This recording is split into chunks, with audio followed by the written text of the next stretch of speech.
Raffaele അഭയാർത്ഥി ക്യാമ്പിൽ Israel നടത്തിയ ആക്രമണം എന്ന് പറയുന്നത് മാനവരാശിയുടെ ചരിത്രത്തിൽ ഇത്ര ഹീനമായ, ഒരുപക്ഷെ രണ്ടാം ലോക മഹായുദ്ധത്തിൽ അതിനുശേഷം ഹിരോഷിമയിലും നാഗസാക്കിയിലും അറ്റം ബോംബിട്ടതുപോലെയൊക്കെ കണക്കാക്കാവുന്ന അതിനേക്കാൾ ഹീനമായ ഒരു ആക്രമണമാണ് എന്ന് എല്ലാവരും അംഗീകരിക്കും.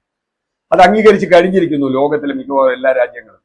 അമേരിക്ക പോലും അതിൽ ആശങ്ക പ്രകടിപ്പിച്ചിട്ടുണ്ട്. നോർവേ, സ്പെയിൻ പോലെയുള്ള രാജ്യങ്ങൾ ഫലസ്തീന് ഇതുവരെ അംഗീകാരം കൊടുത്തിരുന്നില്ല. ഇപ്പോൾ ഫലസ്തീനെ അവർ അംഗീകരിക്കാൻ തീരുമാനിച്ചിരിക്കുന്നു. എന്ന് പറഞ്ഞാൽ യൂറോപ്യൻ യൂണിയനിലും അമേരിക്കയിലും അടക്കം ഇതിനെതിരെ വളരെ ശക്തമായൊരു വികാരം ഉയർന്നു വന്നിട്ടുണ്ട്. ഇന്റർനാഷണൽ കോർട്ട് ഓഫ് ജസ്റ്റിസ്, അന്താരാഷ്ട്ര കോടതി, UN കീഴിലുള്ള കോടതി അടിയന്തരമായി എല്ലാ ആക്രമണങ്ങളും നിർത്തിവെക്കാൻ ഇസ്രായേലിനോട് ആവശ്യപ്പെട്ടിട്ടുണ്ട്. ബെഞ്ചമിൻ നെതന്യാഹുവിന് തന്നെ വളരെ വികൃതമായ മുഖത്തോടു കൂടിയാണ് അദ്ദേഹത്തിന് ജനങ്ങളെ ഫേസ് ചെയ്യാൻ പറ്റുന്നത്. കാരണം അഭയാർത്ഥി ക്യാമ്പിൽ ആക്രമിക്കുക എന്ന് പറഞ്ഞാൽ ലോകത്തിലെ ഒരു യുദ്ധത്തിന്റെ ചരിത്രത്തിലും ഉണ്ടാവാത്ത കാര്യമാണ്. കാരണം വളരെ ഒരു ഗതിയും പരഗതിയും ഇല്ലാതെ വീട് വിട്ട് സ്വന്തം കുടുംബാംഗങ്ങൾ കൊല്ലപ്പെട്ട് പലപ്പോഴും പരിക്ക് പറ്റി നിസ്വരായി, ദരിദ്രരായി, അശരണരായി വന്നു നിൽക്കുന്ന ആളുകൾക്ക് നേരെ ആക്രമണം നടത്തണമെങ്കിൽ അത് ഇസ്രായേലിന് മാത്രമേ പറ്റൂ എന്ന് തന്നെയാണ് കാര്യം. ഇതൊക്കെ പറയുമ്പോഴും ബെഞ്ചമിൻ നെതന്യാഹു എത്രത്തോളം പുറകോട്ട് പോകും എന്ന കാര്യത്തിൽ എനിക്ക് സംശയമുണ്ട്. ഇതുവരെയുള്ള ചരിത്രം അങ്ങനെയാണ് കാണിക്കുന്നത്. എത്ര UN പ്രമേയങ്ങൾ ഇസ്രായേലിനോട് ആക്രമണം നിർത്തിവെക്കാനും സ്വന്തം അതിർത്തിയിലേക്ക് പിൻവാങ്ങാനും വേണ്ടി ഉണ്ടായിട്ടുണ്ട്. ഏതെങ്കിലും ഒന്ന് നടപ്പായിട്ടുണ്ടോ? ഒരെണ്ണം പോലും നടപ്പാക്കാൻ കഴിയാത്ത UN എന്ന് പറഞ്ഞാൽ ഇപ്പൊ ചിറകറ്റ, ആയുധമറ്റ, പല്ലും നഖവും ഇല്ലാത്ത കൊഴിഞ്ഞ ഒരു വയസ്സനെ പോലെയുള്ള ഒരു അവസ്ഥയാണ്.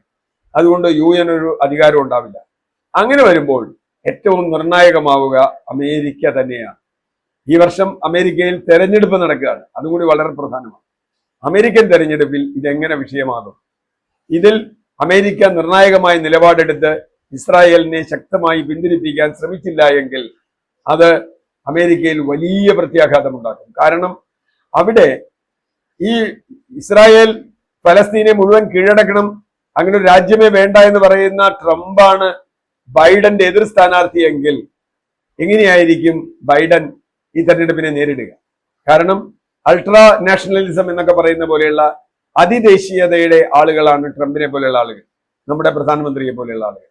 അതുകൊണ്ട് അതിനെ എങ്ങനെയാണ് ബൈഡന് നേരിടേണ്ടി വരിക? ഈ വിഷയത്തിൽ ബൈഡൻ ഫലസ്തീൻ ഒപ്പം നിന്നാൽ അത് ബൈഡനെതിരായ വലിയ ആക്രമണത്തിന് ട്രംപിന് മുനകൂട്ടുമോ? ഇങ്ങനെ നിരവധി ചോദ്യങ്ങളുണ്ട്.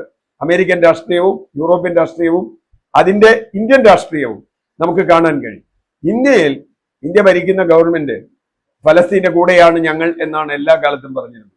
പക്ഷേ ഇപ്പോൾ കൃത്യമായി നയം മാറ്റിയിരിക്കുന്നു എന്ന് നമ്മൾ കാണുകയാണ്. ഫലസ്തീനൊപ്പമല്ല, അക്രമികളായ ഇസ്രായേലിനൊപ്പമാണ് എന്ന് പറയാൻ ഒരു മടിയുമില്ലാത്ത തരത്തിലേക്ക് പ്രധാനമന്ത്രി നേരിട്ട് വന്നിട്ടില്ലെങ്കിലും നമ്മുടെ ഭരണ സംവിധാനവും അവരെ നിയന്ത്രിക്കുന്ന രാഷ്ട്രീയ പാർട്ടികളും വന്നിരിക്കുന്നു. ഇത് വളരെ അപകടകരമാണ്. ഇന്ത്യ പോലൊരു രാജ്യത്തിന് ബഹുമത ബഹുവിശ്വാസങ്ങളുള്ള ഒരു രാജ്യം, സെക്യുലർ എന്ന് ഭരണഘടനയിൽ തന്നെ എഴുതി വെച്ചിട്ടുള്ള ഒരു രാജ്യം, ഡെമോക്രാറ്റിക് എന്ന് പറയുന്ന ഒരു രാജ്യം എങ്ങനെയാണ് ഇങ്ങനെ ഒരു കൂട്ടക്കുരുതിക്ക് കൂട്ടുനിൽക്കുക? സ്പെയിനിനും നോർവേക്കും പോലും തെറ്റാണെന്ന് തോന്നിയ കാര്യം എന്തുകൊണ്ടാണ് ഉറപ്പിച്ചു പറയാൻ ഇന്ത്യക്ക് കഴിയാതിരിക്കുന്നത്? അത് മഹാത്മാഗാന്ധിയുടെ ഇന്ത്യയാണോ അതോ വേറെ ആരുടെയെങ്കിലും, മഹാത്മാഗാന്ധിയെ കൊന്നവരുടെ ഇന്ത്യയാണോ ഇത് എന്ന ചോദ്യമാണ് ഇപ്പൊ നമ്മുടെ മുമ്പിലുള്ളത്.